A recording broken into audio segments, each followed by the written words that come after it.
श्री संत ज्ञानेश्वर महाराज यांचा आषाढी पायवारी सोहळा सुरू आहे आणि माऊलींच्या पालखी सोहळ्याने आज सातारा जिल्ह्यातील मुक्काम संपून सोलापूर जिल्ह्यामध्ये प्रवेश केलेला आहे।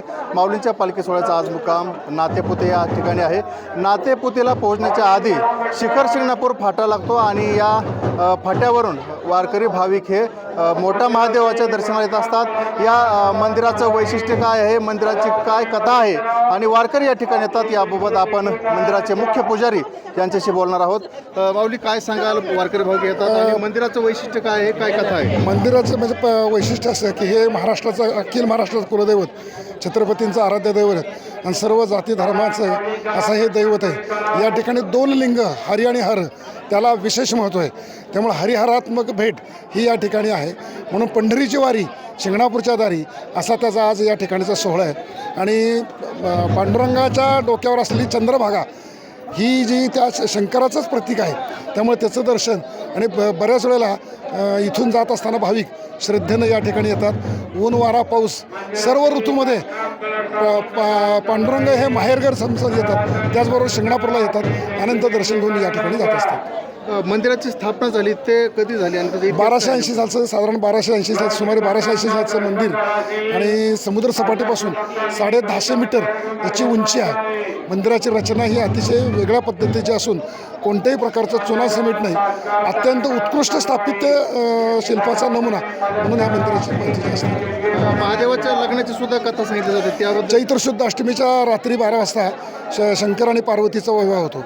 शिंगणापूर या स्थानाला तीर्थक्षेत्र म्हणून जसं प्रसिद्ध आहे, तसं शंभू महादेवाच्या माता पार्वती आणि शंकराच्या विवाहाचं ठिकाण म्हणून याला महत्त्व आहे। म्हणजे आज जी विवाहाची समस्या समाजामध्ये फार मोठ्या प्रमाणात आहे, तर त्यामुळं ती लोक विवाह होण्यापूर्वी इथे येतात आणि आपला विवाह झाल्यानंतर प्रपंच सुखाचा व्हावा म्हणून या ठिकाणी येत असतात, म्हणून याला विशेष महत्त्व आहे। आता कावड घेऊन लोक येतात, म्हणजे मुंगी घाट वगैरे चढतात, तो सोहळा कधी असतो? पुरंदर तालुक्यातल्या ज्या पंचकृषी आहेत, इथल्या कावडी आहेत, मानाच्या कावडी आहेत, एक श्रद्धा भक्ती अशी आहे, महादेव धाव महादेव पाव असे शंकराला प्रेमानं हाक मारतच ती मंडळी चैत्र शुद्ध पाडव्याला घरचं ते हे करतात आणि घर सगळं म्हणजे पेटून येतात। म्हणजे पूर्वीची आख्यायिका अशी की शंकरांनी त्यांची परीक्षा घेतली ही खरी श्रद्धा आहे का, आणि मग तो शंकर इकडे निघाला असताना मागं पेटलं गेलं।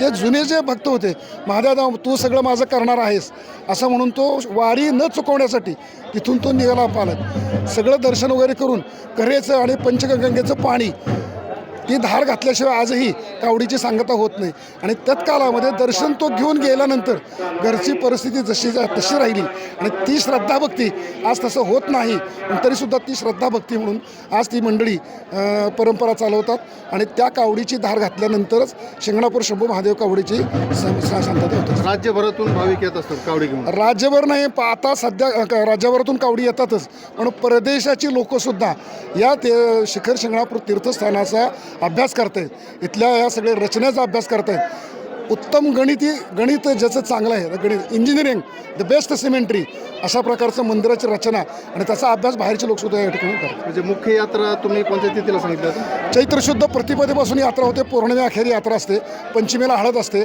अष्टमीला लग्न असते, एकादशीला काळ कावडा म्हणून असतो तो येतो, द्वादशीला कावडीची धार पडते, पौर्णिमेला पाकाळणी होते आणि नंतर आणि नंतर त्या कावडीची समाप्ती होत असते। आणि वर्षभर इतर मग ती एक मुख्य यात्रा झाली, इतर दिवशी काही गर्दी असते का? आज सुखाची शांतीची दुकानं कुठं बाहेर नाहीत, मनुष्य हा शांतीचा सुखाचा शोध घेतोय आणि जी काही मंडळी परंपरा आपली आहे, हे कुलदैवत असल्यामुळं कुलदैवताला येणं, मग वर्षभर आपल्या सवडीनं सोयीनं जसं जसं होईल, मग चैत्रामध्ये गर्दी असते, ज्येष्ठ आषाढ श्रावण अष्टामध्ये गर्दी असते, श्रावणाला शंकराच्या पिंडीचं शिवलिंगाचं दर्शन श्रावणात असते, भाद्रपदाचा महिना थोडासा कमी जातो, अश्विन कार्तिकपासून दर ह्याला सारखी गर्दी वर्षभर थोडे लोक येत असतात। अशा प्रकारे आपण पाहतो की आज सकाळपासूनच शिखर शिंगणापूर मोठा महादेवाला जे पंढरीला चाललेले वारकरी आहेत, या वारकरी भाविकांनी येथे दर्शनासाठी आलेले आहेत। दरवर्षीची ही परंपरा आहे की ज्यावेळेस वारकरी हे आळंदीवरून पंढरपूरला जात असतात, त्यावेळेस शिंगणापूर फाटा या ठिकाणी आल्यानंतर मोठा महादेवाचं दर्शन घेऊनच आपलं पुढील वाटचाल करत असतात।